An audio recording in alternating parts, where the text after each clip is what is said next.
नमस्ते। आज हम सुधार के एक बहुत ही बुनियादी लेकिन जबरदस्त नियम पर बात करने वाले हैं। एक ऐसा आइडिया जो हमारे काम करने और समस्याओं को सुलझाने के तरीके को पूरी तरह से बदल सकता है। अच्छा, कभी ऐसा महसूस हुआ है कि ऑफिस में कोई नया सॉफ्टवेयर आया ये वादा करके कि सब कुछ ठीक हो जाएगा, या घर में कोई नया गैजेट आया जो जिंदगी आसान बनाने वाला था, लेकिन हुआ ये कि सब कुछ और भी उलझ गया। आखिर ऐसा होता क्यों है? इस फ्रस्ट्रेशन की जड़ अक्सर एक बहुत ही आम सी गलती में छिपी होती है। हम समाधान खोजने की इतनी जल्दी में होते हैं कि हम असल में समस्या को समझने के लिए थोड़ा भी वक्त नहीं निकालते। तो फिर सवाल ये उठता है कि लगातार सुधार की चाबी क्या है? जो एक्सपर्ट्स हैं वो एक बहुत ही फाउंडेशनल प्रिंसिपल की बात करते हैं, एक ऐसा नियम जिसे नजरअंदाज नहीं किया जा सकता, और यही किसी भी स्थायी तरक्की की नींव रखता है। और वो नियम है बिना समझे छेड़छाड़ नहीं। इसका मतलब बहुत सीधा सा है कि अगर आप किसी सिस्टम को, किसी प्रोसेस को गहराई से नहीं समझते हैं तो उसमें कोई भी बदलाव करना सुधार नहीं है, वो तो बस एक तरह की छेड़छाड़ है, एक तोड़फोड़ है। लेकिन समझने का असली मतलब क्या है? ये कोई अंधेरे में तीर चलाने या सिर्फ अंदाजा लगाने जैसा नहीं है, बिल्कुल नहीं, बल्कि ये एक डिसिप्लिन्ड सफर है, और जो सोर्सेज हैं वो हमें उस सफर का एक नक्शा भी देते हैं। ये जो सिस्टमैटिक तरीका है ना, ये पक्का करता है कि हर बदलाव सबूतों और तथ्यों पर आधारित हो, ना कि सिर्फ किसी की गट फीलिंग पर। जब एक टीम इन स्टेप्स को फॉलो करती है तो वो सब एक ही भाषा में बात करने लगते हैं, और इससे ऐसे सुधार होते हैं जो सच में काम करते हैं और लंबे समय तक टिकते भी हैं। और यहीं से एक बहुत बड़ा और पावरफुल आइडिया निकल कर आता है। लक्ष्य हमेशा कुछ नया जोड़ना या कुछ नया खरीदना नहीं होता। असली जादू तो इस बात में है कि जो हमारे पास पहले से मौजूद है उसमें से बर्बादी को, वेस्ट को खत्म किया जाए और उसे बेहतर से बेहतर बनाया जाए। अब ये स्लाइड देखिए, ये दो बिल्कुल अलग दुनियाओं की कहानी बताती है। एक तरफ है जल्दबाजी का रास्ता जो अक्सर हमारी असली समस्याओं पर बस एक महंगा डिजिटल पर्दा डाल देता है, और दूसरी तरफ है वो डिसिप्लिन्ड रास्ता जो समस्या की जड़ तक जाकर उसे हमेशा के लिए खत्म कर देता है। तो इसका नतीजा क्या निकलता है? जैसा कि हम यहां देख सकते हैं, जब हम समझने को अपनी पहली प्राथमिकता देते हैं तो परिणाम अपने आप सामने आते हैं। बर्बादी कम होती है, प्रोडक्शन बढ़ता है, और सबसे जरूरी पैसों की सीधी बचत होती है। लेकिन देखिए, ये सिर्फ कोई तकनीक या कुछ स्टेप्स की लिस्ट से कहीं ज्यादा है। इस नियम को अपनाना दरअसल सोच के एक बिल्कुल नए लेवल पर जाने जैसा है। ये एक मानसिकता में बदलाव है, एक पूरा माइंडसेट शिफ्ट। और ये आइडिया हमें एक बहुत ही मशहूर और गहरी सच्चाई की याद दिलाता है। जिन समस्याओं को हमने खास लेवल की सोच के साथ पैदा किया है, उन्हें उसी लेवल की सोच से कभी हल नहीं किया जा सकता। हमें ऊपर उठना ही होगा। तो अगर इस पूरी बातचीत से सिर्फ एक बात याद रखनी हो तो वो ये है, इससे पहले कि आप कुछ भी करें, ऑटोमेट करें, खरीदें या बदलें, बस एक पल के लिए रुकें और पहले उसे समझें। और अब ये सवाल सोचने के लिए है, अपनी दुनिया में, चाहे वो काम पर हो या घर पर, ऐसी कौन सी एक प्रक्रिया है जिसे सुधारने से पहले आप उसे सच में समझने का संकल्प ले सकते हैं? क्योंकि इस एक सरल से नियम में उन समस्याओं को हल करने की शक्ति है जिन्हें हम अब तक शायद नामुमकिन मानते आए हैं। कभी सोचा है कि अगर हम अपने काम से छोटी छोटी गलतियों को हमेशा के लिए निकाल बाहर कर सकें तो कैसा हो? आज हम एक ऐसे ही कमाल के टूल किट के बारे में बात करने वाले हैं जिसका नाम है पोकायोके। ये एक जापानी तरीका है जो गलतियों को होने से पहले ही रोक देता है। इससे काम न सिर्फ बेहतर होता है बल्कि काफी आसान भी हो जाता है। जरा इस सवाल पे गौर कीजिए, क्या ये मुमकिन है कि हम किसी भी काम करने के तरीके को कुछ ऐसा बना दे कि उसमें गलती करना लगभग नामुमकिन हो जाए? बस यही तो पोकायोके का मेन आइडिया है। इसका मकसद गलतियों को पकड़ना नहीं है, बल्कि सिस्टम को ही इतना स्मार्ट बना देना है कि गलतियां हो ही नहीं। तो आखिर ये पोकायोके है क्या वाला? देखिए, ये एक जापानीज शब्द है। पोका का मतलब होता है अनजाने में हुई कोई गलती, मतलब ऐसी गलती जो हम करना नहीं चाहते थे। और योकेरू का मतलब होता है बचना। तो दोनों को मिलाकर मतलब बना गलतियों से बचना, या जैसे हम कहते हैं मिस्टेक प्रूफिंग। ये कोई भी छोटा सा बदलाव या कोई टूल हो सकता है जो हमें गलती करने से ही रोक दे। तो तो चलिए देखते हैं कि हमारा आज का सफर कैसा रहेगा। हम सबसे पहले इस मिस्टेक प्रूफिंग टूल किट को समझेंगे, फिर देखेंगे कि किसी प्रोजेक्ट की प्लानिंग कैसे की जाती है। उसके बाद हम बर्बादी को पहचानना सीखेंगे, सुधारों को डिजाइन करेंगे, फिर उन्हें लागू करेंगे और आखिर में ये भी तो देखना होगा ना कि हमारी मेहनत कितनी रंग लाई। हर एक कदम हमें अगले कदम के लिए तैयार करेगा।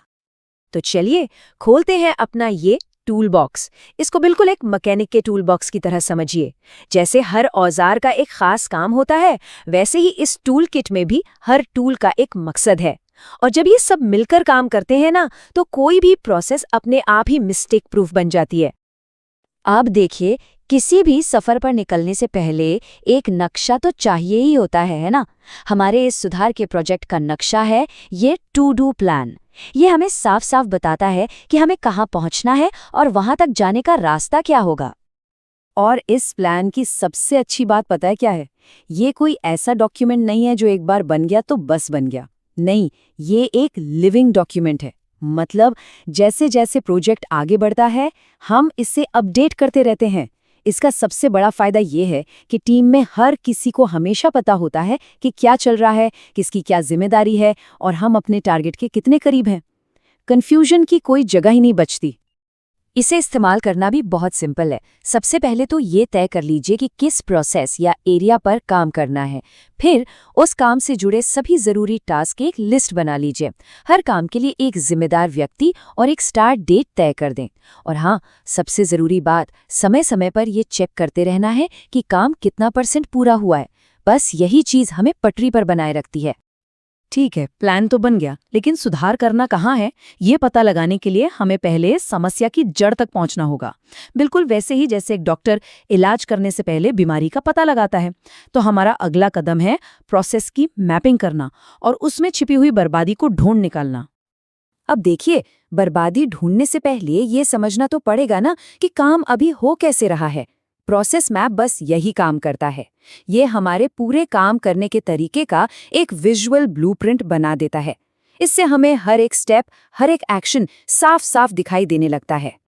तो नक्शा तैयार है, अब जासूस बनने का टाइम है। हमें ढूंढनी है बर्बादी। यहाँ बर्बादी का मतलब सिर्फ कूड़ा कचरा नहीं है। बर्बादी का मतलब है हर वो काम जो ग्राहक के लिए कोई वैल्यू नहीं जोड़ता, जैसे जरूरत से ज्यादा सामान बना देना, चीजों को बेवजह यहाँ से वहां ले जाना या फिर इंतजार करने में वक्त जाया करना। हमारा मकसद इन 9 तरह की बर्बादियों को पहचानना और उन्हें मापना है। और इस बर्बादी को मापने के लिए हमारे पास एक बहुत ही पावरफुल विजुअल टूल है, वेस्ट रेडार चार्ट। आप इसे प्रोजेक्ट का हेल्थ चेकअप समझ सकते हैं, जो हमने कोई भी सुधार शुरू करने से पहले लिया है। ये हमें बताता है कि कौन सी बर्बादी कितने % है। ये बेसलाइन बनाना बहुत ही ज़रूरी है, क्योंकि इसी से तो हम बाद में तुलना कर पाएंगे कि हमारे सुधार सच में काम कर भी रहे हैं या नहीं। तो हमने समस्या को पहचान लिया, उसे माप भी लिया। अब आता है सबसे मज़ेदार और क्रिएटिव हिस्सा, समाधान को डिज़ाइन करना। अब हम उन टूल्स को देखेंगे जो हमें इन सारी समस्याओं को असल प्रैक्टिकल समाधानों में बदलने में मदद करते हैं। रूपांतरण मैट्रिक्स को आप हमारे प्रोजेक्ट का दिमाग कह सकते हैं। ये वो जगह है जहां हम हर पहचानी गई बर्बादी के लिए एक खास पोका योग्य समाधान सुझाते हैं।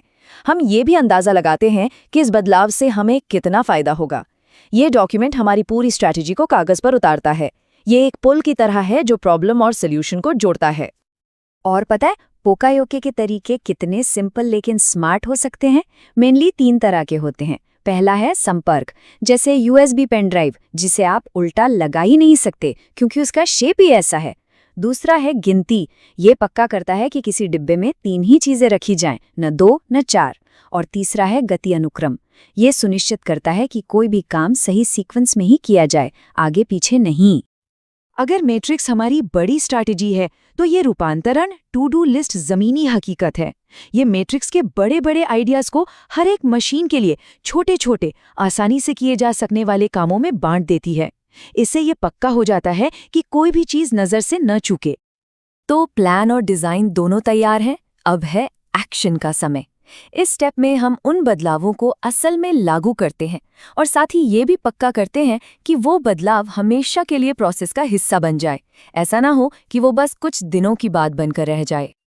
अब बात करते हैं एक्शन शीट की। ये छोटे और तुरंत किए जाने वाले सुधारों के लिए एक स्नैपशॉट की तरह है। इसका मकसद हर छोटे बदलाव का रिकॉर्ड रखना है। प्रॉब्लम क्या थी, हमने उसे कैसे ठीक किया और हम इससे क्या नतीजा चाहते थे। ये ट्रांसपेरेंसी और जवाबदेही लाने का एक बहुत ही सीधा और सरल तरीका है। एक्शन शीट की सबसे बड़ी खासियत है इसका पहले और बाद में वाला सेक्शन। ये हमें एक तस्वीर के जरिए दिखाता है कि देखो प्रॉब्लम ऐसी थी और हमारे सॉल्यूशन के बाद ऐसा बदलाव आया।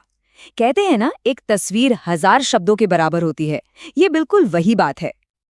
ये शायद हमारे पूरे प्रोसेस के सबसे जरूरी स्टेप्स में से एक है। ऑपरेशनल कंट्रोल प्लान ये पक्का करता है कि हमारी सारी मेहनत बेकार न जाए। ये नए सुधरे हुए तरीके को न्यू नॉर्मल बना देता है। अगर ये ना हो तो अक्सर टीमें वापस अपनी पुरानी आदतों पर लौट जाती हैं। ये डॉक्यूमेंट नए स्टैंडर्ड को ऑफिशियली लागू कर देता है। इस डॉक्यूमेंट की खूबसूरती इसकी क्लैरिटी में है। यहाँ कोई भी बात अंदाजे पे नहीं छोड़ी जाती। सटीक इंजीनियरिंग ड्राइंग्स और फ्लो चार्ट्स का इस्तेमाल किया जाता है ताकि किसी भी तरह के कन्फ्यूजन की कोई गुंजाइश ही ना रहे। अब चाहे कोई नया कर्मचारी हो या पुराना, हर कोई बिल्कुल ठीक ठीक जानता है कि काम को सही तरीके से कैसे करना है। लीजिए, हम अपनी यात्रा के आखिरी पड़ाव पर आ गए हैं। हमने योजना बनाई, समस्या का पता लगाया, समाधान डिजाइन किया और उसे लागू भी कर दिया। अब वक्त है ये देखने का कि हमारी मेहनत का फल कितना मीठा है। आखिर में हमें ये देखना ही होगा कि क्या हमारे सारे प्रयास वाकई रंग लाए। ये स्थिति रिपोर्ट हमारे प्रोजेक्ट का रिपोर्ट कार्ड है। इसमें हम हर एक सुधार को देखते हैं और सवाल पूछते हैं, क्या ये उतना ही असरदार था जितना हमने सोचा था? क्या हमने सच में बर्बादी को कम किया? ये डॉक्यूमेंट हमें आईना दिखाता है और जवाबदेही तय करता है। और यहीं पर आके ये पूरा चक्र पूरा होता है। जानते हैं आखिरी स्टेप क्या है? हम वेस्ट रेडार चार्ट को दोबारा बनाते हैं। जी हाँ, वही चार्ट जो हमने बिल्कुल शुरुआत में इस्तेमाल किया था। ये हमें सुधार के बाद की एक साफ तस्वीर देता है, जिससे ये साबित हो जाता है कि बर्बादी कितनी कम हुई है। ये हमारी कामयाबी का एक ठोस सबूत होता है। तो ये था पोकायोके टूल किट, गलतियों को जड़ से मिटाने का एक बहुत ही सिस्टमैटिक तरीका। अब जब आप इन सभी टूल्स के बारे में जान गए हैं, तो एक पल के लिए सोचिए, आपके काम में या आपके रोजमर्रा की जिंदगी में वो कौन सी एक छोटी सी गलती है जिसे आप हमेशा हमेशा के लिए खत्म करना चाहेंगे। कभी कभी काम पर ऐसा नहीं लगता कि एक ही दिन बार बार जी रहे हों, वही मीटिंग, वही पुरानी समस्या पर बात करने के लिए जिसे बस पिछले महीने ही तो सुलझाया गया था। ये ना बहुत फ्रस्ट्रेटिंग होता है और इसमें हमारा कितना समय और रिसोर्सेज बर्बाद होता है। तो आज हम इसी चक्र को तोड़ने वाले हैं। हम एक ऐसे आजमाए हुए तरीके के बारे में जानेंगे जो सिर्फ आग नहीं बुझाता, बल्कि उस जड़ को ही खत्म कर देता है जहां से आग लगने की गुंजाइश हो, ताकि वो दोबारा कभी लगे ही नहीं। और सच कहूं तो ये एक ऐसा जाल है जिसमें हम सब कभी ना कभी फंसी जाते हैं। कोई प्रॉब्लम आती है, पूरी टीम फायर फाइटर बन जाती है, फटाफट एक जुगाड़ वाला सोल्यूशन निकाला जाता है और लगता है कि सब कुछ ठीक हो गया। सब एक दूसरे की पीठ थपथपाते हैं। लेकिन कुछ हफ्तों या महीनों बाद क्या होता है?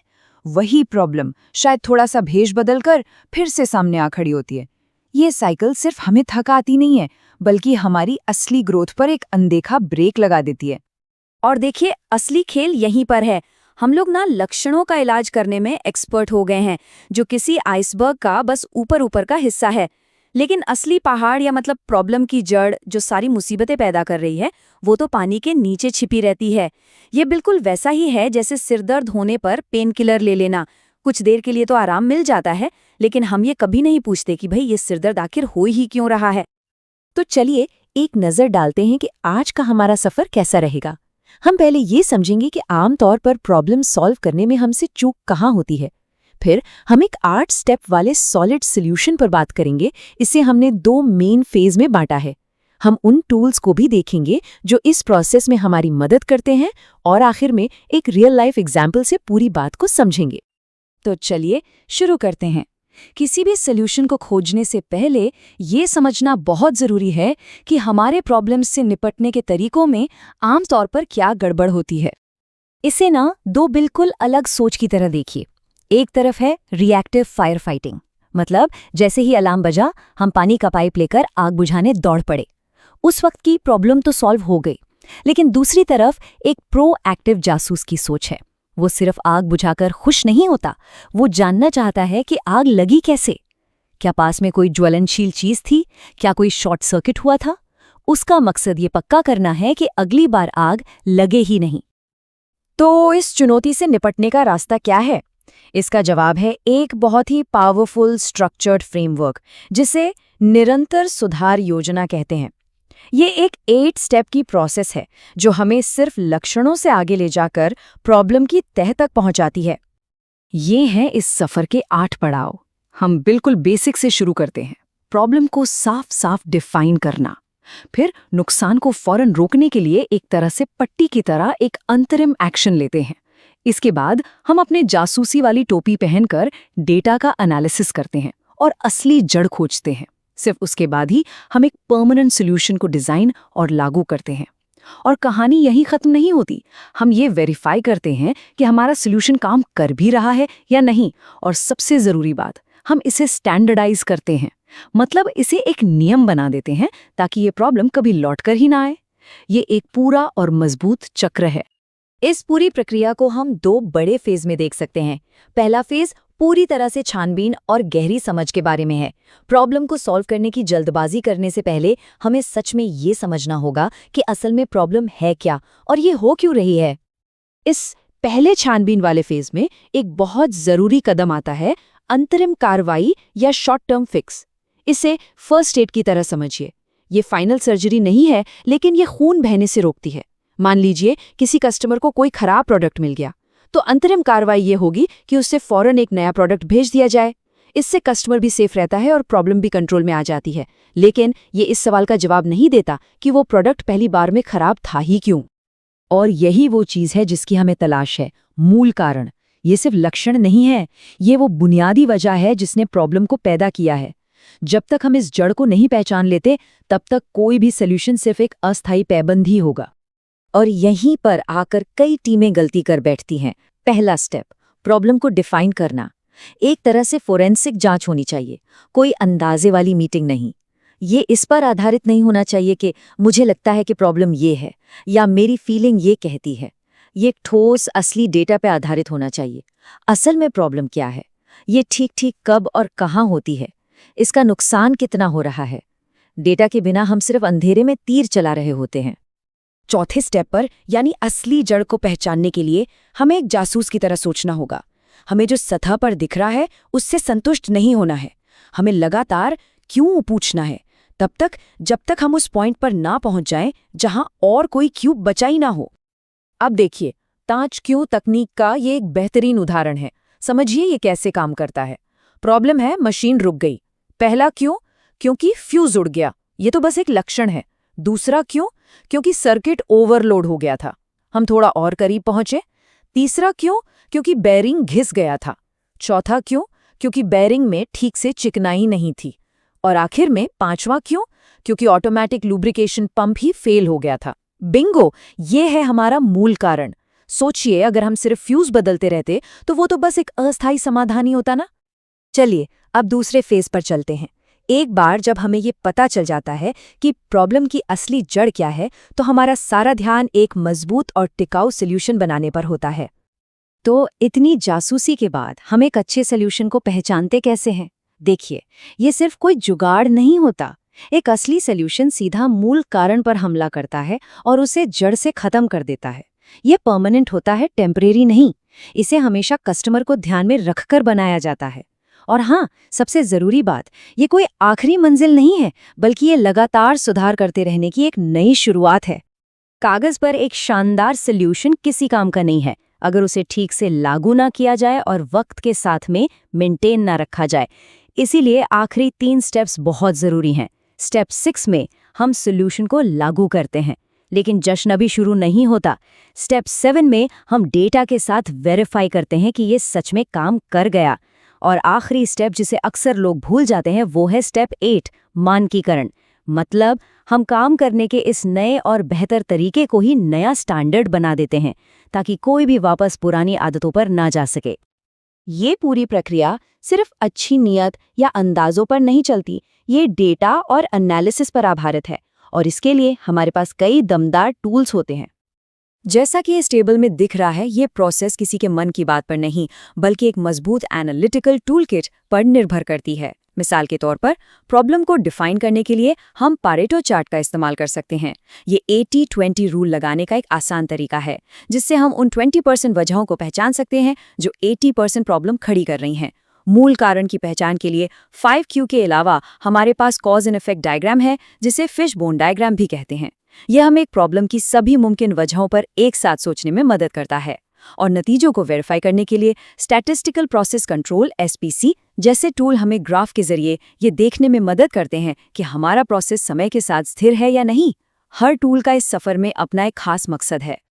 चलिए अब इस सारी थ्योरी को एक असली दुनिया के उदाहरण से जोड़ते हैं, ताकि ये बिल्कुल साफ हो जाए कि ये सब मिलकर कैसे काम करता है। और यहाँ आकर सारी थ्योरी हकीकत में बदल जाती है। स्क्रीन पर जो दिख रहा है वो सिर्फ एक फॉर्म नहीं है, ये एक प्रॉब्लम सॉल्विंग सफर की डायरी है।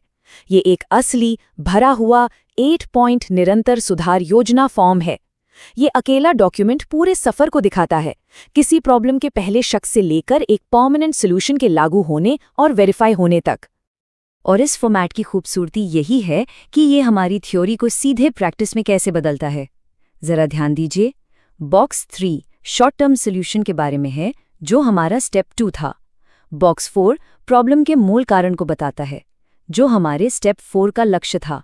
और box 5 long term permanent action का ब्यौरा देता है, जो हमारे स्टेप 5 का निचोड़ है।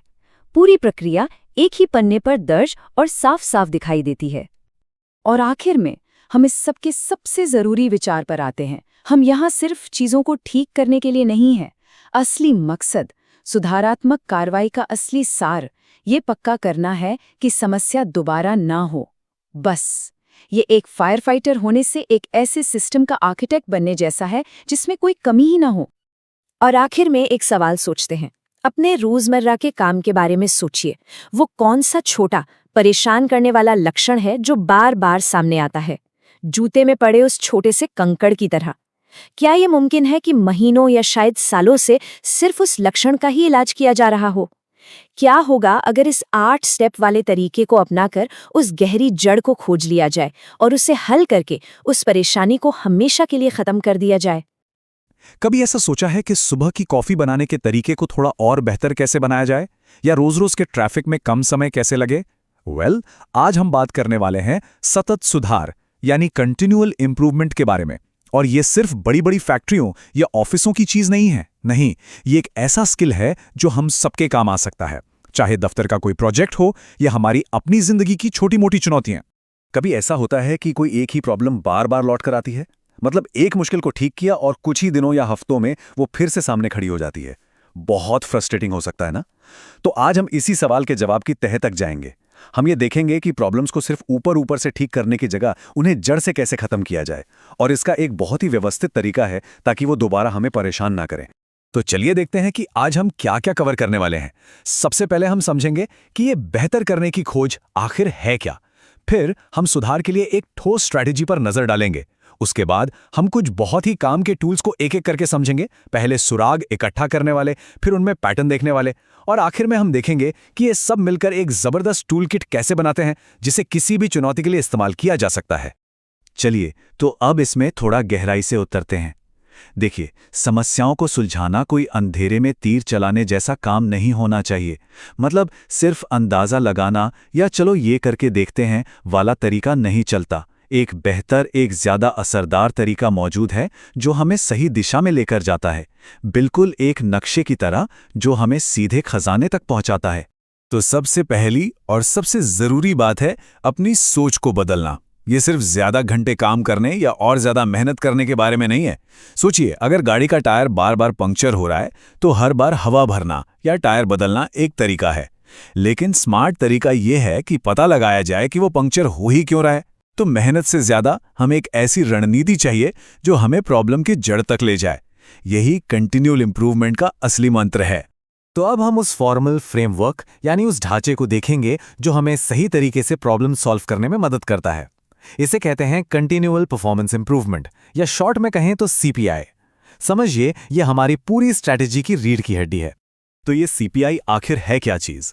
देखिए, ये कोई जादुई छड़ी नहीं है कि घुमाया और सब कुछ ठीक हो गया। नहीं, ये एक डिसिप्लिन प्रोसेस है। इसमें हम कुछ खास टूल्स का इस्तेमाल करके किसी भी काम के तरीके को लगातार मापते हैं, उसका मूल्यांकन करते हैं, उसमें सुधार करते हैं और फिर उस सुधरे हुए तरीके को फिक्स कर देते हैं। ये एक साइकिल की तरह है जो हमेशा चलता रहता है और हमेशा बेहतर होने का एक नया मौका देता है। यहाँ स्क्रीन पर जो दिख रहा है वो है CPI टूल सेलेक्टर। इसे अपने टूल बॉक्स का एक मैप समझिए। ये हमें बताता है कि प्रॉब्लम सॉल्विंग के किस स्टेज पर, चाहे वो मापने का हो, मूल्यांकन का या सुधार का, हमें कौन सा औजार इस्तेमाल करना चाहिए। सब कुछ याद रखने की जरूरत नहीं है, पर आज हम इनमें से कुछ सबसे जरूरी टूल्स के बारे में थोड़ा डिटेल में जानेंगे। तो चलिए अब अपने टूल बॉक्स को खोलते हैं और कुछ औजारों को जरा हाथ में लेकर देखते हैं। जैसे एक जासूस को केस सॉल्व करने के लिए सुराग चाहिए होते हैं, वैसे ही हमें भी प्रॉब्लम को समझने के लिए जानकारी चाहिए होती है। तो सबसे पहले हम उन टूल्स की बात करेंगे जो हमें ये सुराग इकट्ठा करने में मदद करते हैं। हमारा पहला टूल है ब्रेनस्टॉर्मिंग या विचार मंथन, और इसका नाम तो शायद सबने सुना ही होगा। ये एक ग्रुप एक्टिविटी है जहां हर कोई बिना किसी रोक टोक या आलोचना के डर के अपने आइडियाज सामने रखता है। यहां कोई भी आइडिया बेकार या गलत नहीं होता, क्योंकि पता है क्या, कभी कभी सबसे अजीब लगने वाले आइडियाज ही हमें सबसे बेस्ट सॉल्यूशन तक ले जाते हैं। इसका मकसद ही यही है कि ज्यादा से ज्यादा संभावित कारण या समाधान खोजे जाएं। और इस प्रोसेस की सबसे कमाल की बात है इसके कुछ बुनियादी नियम, जैसे आइडियाज की आलोचना नहीं करनी है और अजीब या बड़े आइडियाज को बढ़ावा देना है। ये नियम एक बहुत ही सेफ माहौल बनाते हैं। जब लोगों को जज किए जाने का डर नहीं होता तो वे अपने मन की बात खुलकर कह पाते हैं, और बस यहीं से असली क्रिएटिविटी निकल कर आती है और बेहतरीन आइडियाज सामने आते हैं। और एक ब्रेनस्टॉर्मिंग सेशन चलाना बहुत ही आसान है। बस कुछ नियम तय कर लीजिए, जैसे हमने अभी देखे। किसी एक को आइडियाज लिखने की जिम्मेदारी दे दीजिए, शायद एक व्हाइट बोर्ड पर, ताकि सब देख सकें, और फिर सभी को अपने आइडियाज शेयर करने दीजिए। जब सारे आइडियाज आ जाएं, तो उन्हें एक जैसे थीम के हिसाब से ग्रुप्स में बांट लीजिए। इससे आपको पैटर्न देखने में बड़ी मदद मिलेगी। हमारा अगला टूल है चेकशीट। अब ये सुनने में बहुत सिंपल लग सकता है, लेकिन यकीन मानिए ये बहुत ही पावरफुल टूल है। ये जानकारी को एक ऑर्गेनाइज तरीके से इकट्ठा करने का एक तरीका है। ये मुझे लगता है कि ये प्रॉब्लम अक्सर होती है जैसी फीलिंग को ये प्रॉब्लम इस हफ्ते 24 बार हुई जैसे ठोस डेटा में बदल देता है। जरा इस उदाहरण को देखिए। ये एक डिलीवरी कंपनी की चेक शीट है जो ग्राहकों की शिकायतों को ट्रैक कर रही है। इसमें शिकायतों के प्रकार और दिन के हिसाब से उन्हें गिना गया है। एक नज़र में ही पता चल रहा है कि गलत बिलिंग सबसे आम शिकायत है, और यह भी दिख रहा है कि सोमवार को सबसे ज्यादा शिकायतें आती हैं। देखा, ये कच्चे डेटा को कितनी काम की जानकारी में बदल देता है, जिससे सही एक्शन लिया जा सकता है। अच्छा, यहां एक बहुत जरूरी बात समझनी है।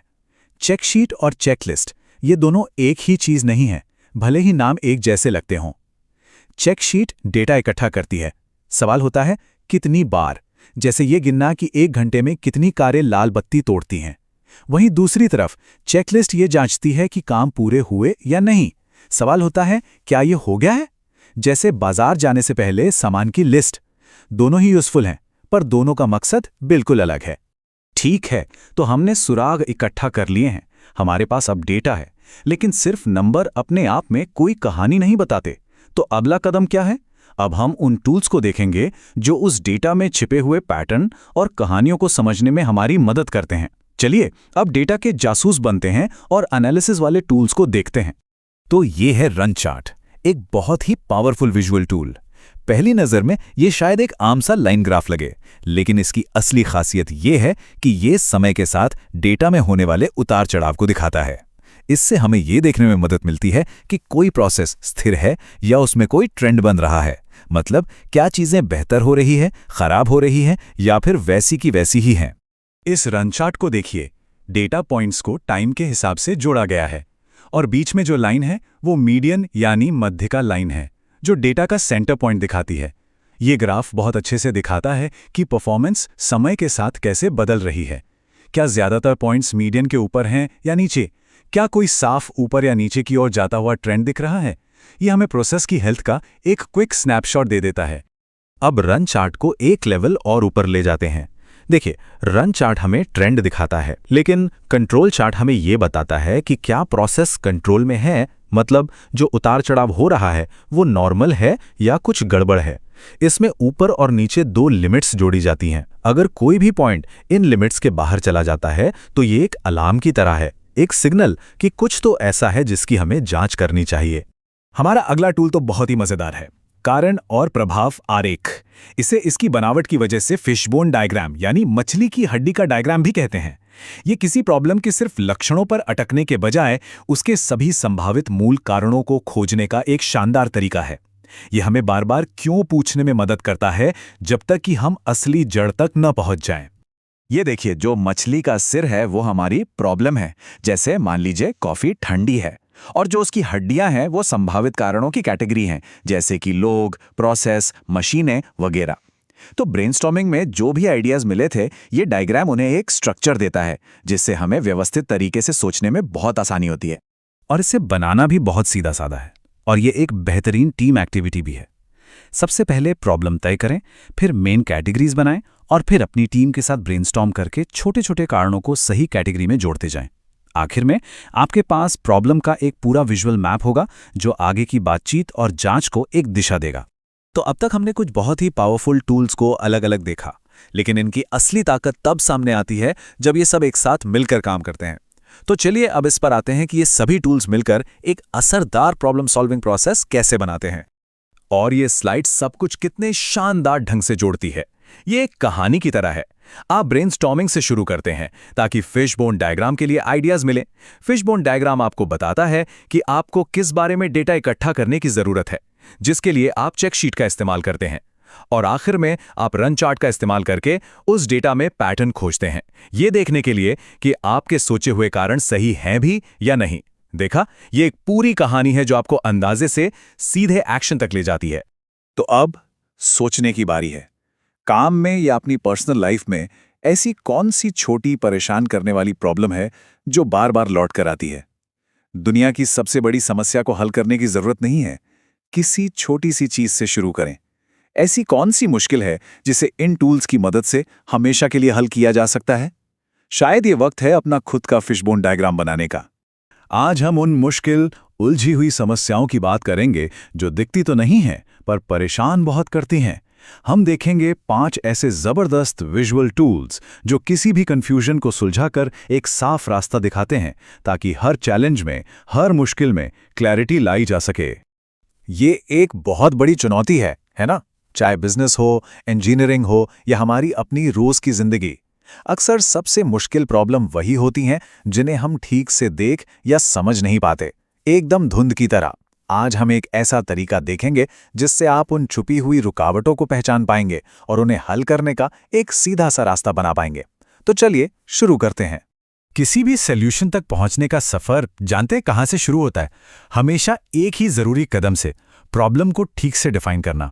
और यकीन मानिए, ये सुनने में जितना आसान लगता है ना, करने में उससे कहीं ज्यादा मुश्किल है। मान लीजिए कि कोई टीम है जो सेल्स के टारगेट पूरे नहीं कर पा रही है। अब सीधे किसी नतीजे पर कूदने के बजाय, जैसे कि अरे और एडवर्टाइजिंग करनी चाहिए, हमें पहले रुककर यह समझना होगा कि असल जड़ क्या है। क्या ये प्रोडक्ट में कोई कमी है, दाम ज्यादा है, या फिर सेल्स की प्रोसेस में ही कोई गड़बड़ है? तो सवाल यह है कि हम अंदाजा लगाना कैसे बंद करें और फैक्ट्स पर यानी तथ्यों पर कैसे ध्यान दें। यहीं पर 5 Ws और 2 Hs की एक सिंपल लेकिन बहुत ही पावरफुल टेक्निक काम आती है।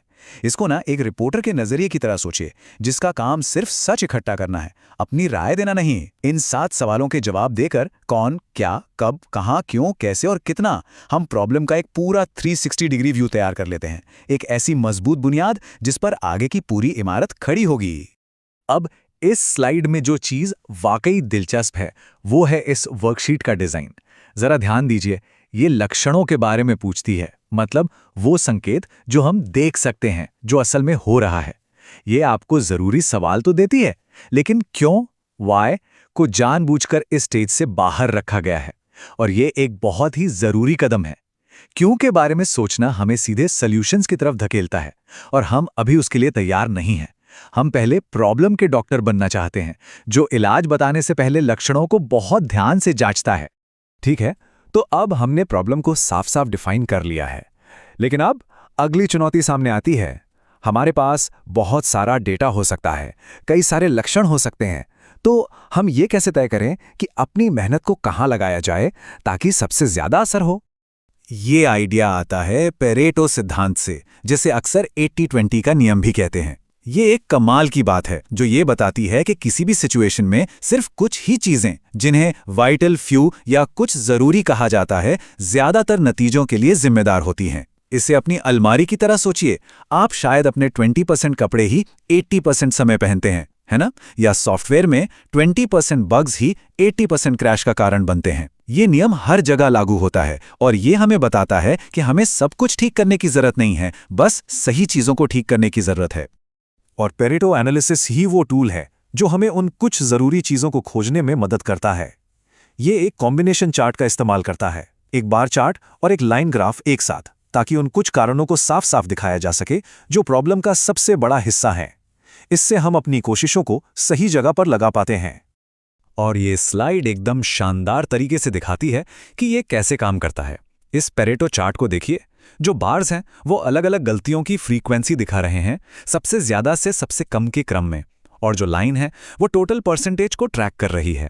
आप तुरंत देख सकते हैं कि समय से पीछे और गलत डिलीवरी, ये दो सबसे बड़ी समस्याएं हैं जो मिलकर 70% से ज्यादा मुद्दों की वजह हैं।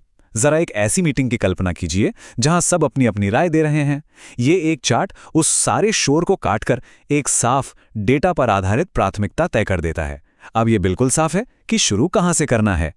तो हमने अपनी प्रॉब्लम डिफाइन कर ली और अपनी सबसे बड़ी प्रायोरिटी भी पहचान ली। अब अगला लॉजिकल स्टेप क्या है? ये समझना कि इससे जुड़ी जो प्रोसेस है वो असल में शुरू से आखिर तक काम कैसे करती है।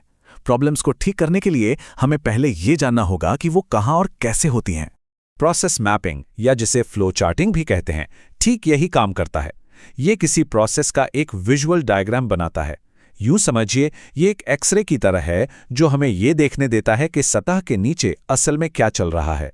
हम अक्सर मान लेते हैं कि हमें पता है कि एक प्रोसेस कैसे काम करती है, लेकिन जब हम सच में उसे स्टेप बाय स्टेप मैप करते हैं तो अक्सर ये देखकर हैरान रह जाते हैं कि हमने कितनी ऐसी बेकार की चीजें और फालतू के स्टेप्स खोज निकाले हैं जिनका हमें पहले पता ही नहीं था।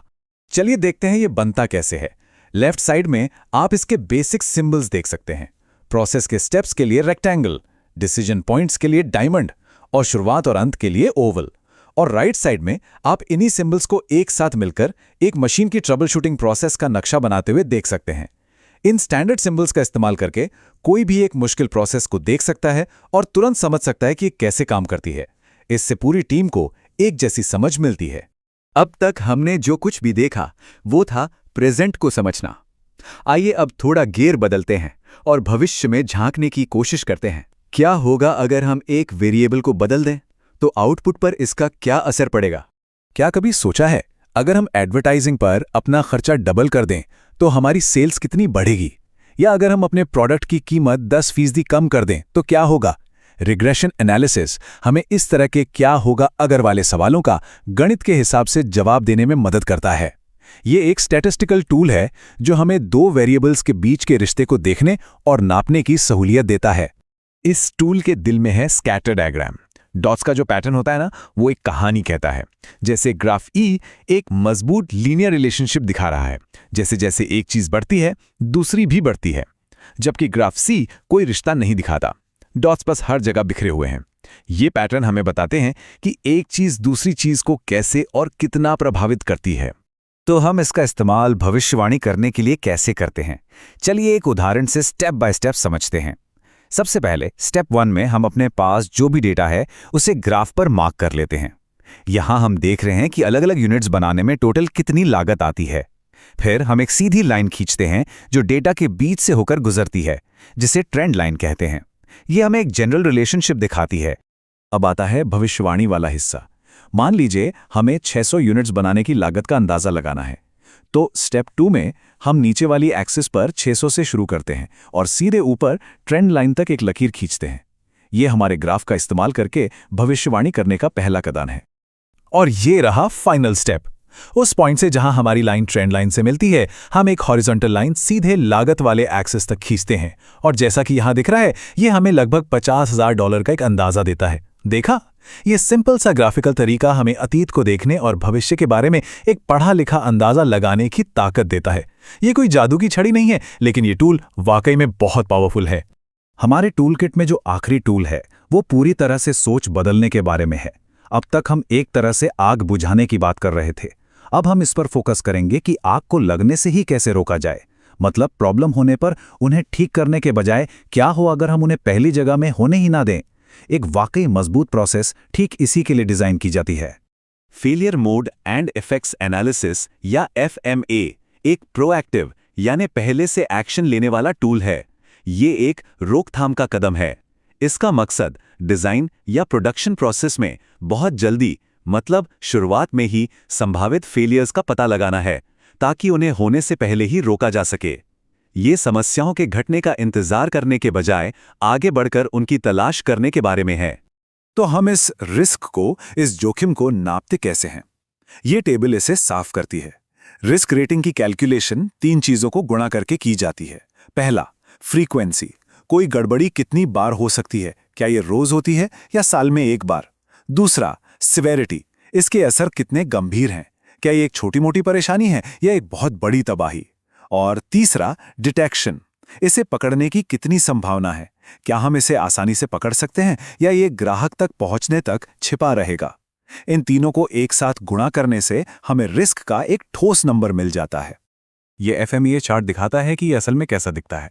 हर संभावित फेलियर को लिस्ट किया गया है और F, S और D स्कोर के आधार पर एक रिस्क स्कोर निकाला गया है।